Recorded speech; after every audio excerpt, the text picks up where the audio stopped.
Mon parcours en tant que musicien est assez, éclectique. J'ai commencé très jeune avec le piano, ensuite ça a été, le chant à la maîtrise de Radio France et c'est comme ça que j'ai découvert l'orgue en fait, en chantant à la grande salle de la maison de la radio où il y avait cet orgue immense et je me suis dit: «Bah, c'est encore mieux que le piano, voilà ce que j'ai envie de jouer». J'ai donc commencé l'orgue comme ça et puis ensuite, j'ai intégré, le conservatoire de Paris où j'ai fait, une formation donc, en tant qu'interprète, que compositeur, improvisateur. Et aujourd'hui, ben, j'ai une activité de musicien, très variée puisque je joue aussi bien, de l'orgue, d'église que de l'orgue de cinéma, que du piano dans des théâtres, des activités très variées. C'est dans le cadre de mes études d'improvisation, l'improvisation qui est un petit peu une spécialité chez les organistes. En réalité, l'improvisation, ça veut dire une musique qui n'est tout simplement pas écrite, avec une partition, mais qui doit, remplir la fonction, comme une œuvre composée, et donc c'est dans ce cadre-là que j'ai découvert l'accompagnement de films muets avec passion.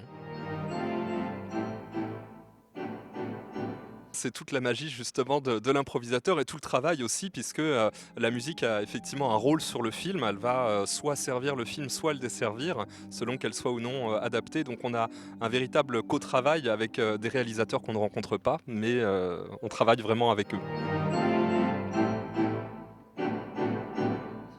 Alors bien évidemment, il faut s'imprégner du film, on ne peut pas improviser en direct si on découvre le film pour la première fois.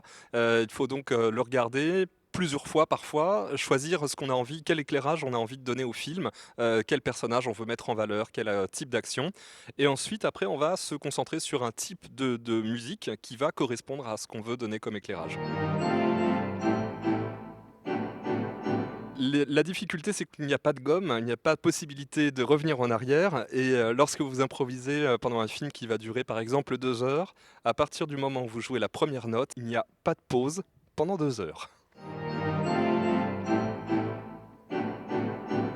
Alors là, je crois que j'aime à peu près tous les films sur lesquels je travaille parce que, je fais vraiment un travail d'appropriation du film jusqu'à vraiment aimer le film, sinon je ne serais pas capable de le servir.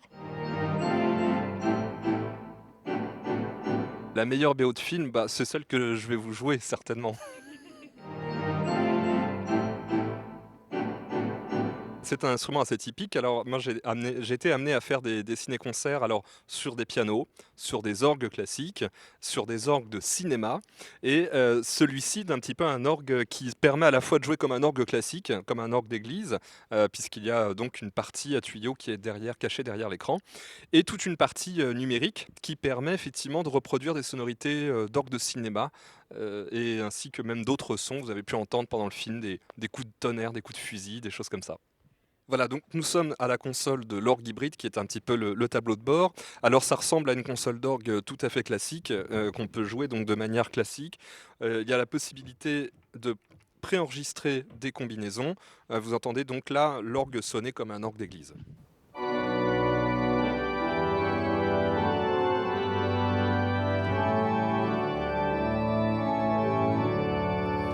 En ajoutant donc, des sonorités numériques, je peux transformer cet orgue en un orgue vraiment, de cinéma.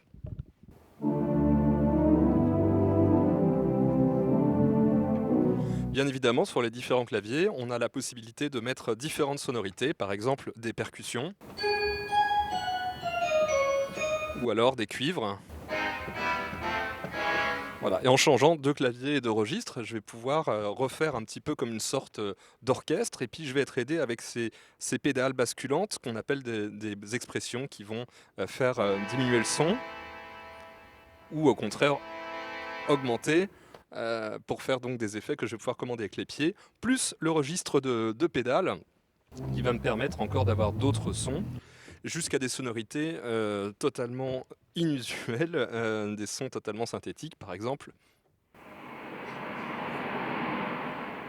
Voilà, nous sommes en bord de mer, jusqu'à ce que un coup de canon retentisse. Voilà, quelques-unes des possibilités parmi, les innombrables. Donc il y a, tout un travail que l'organiste peut faire en amont pour, sélectionner ses propres sonorités.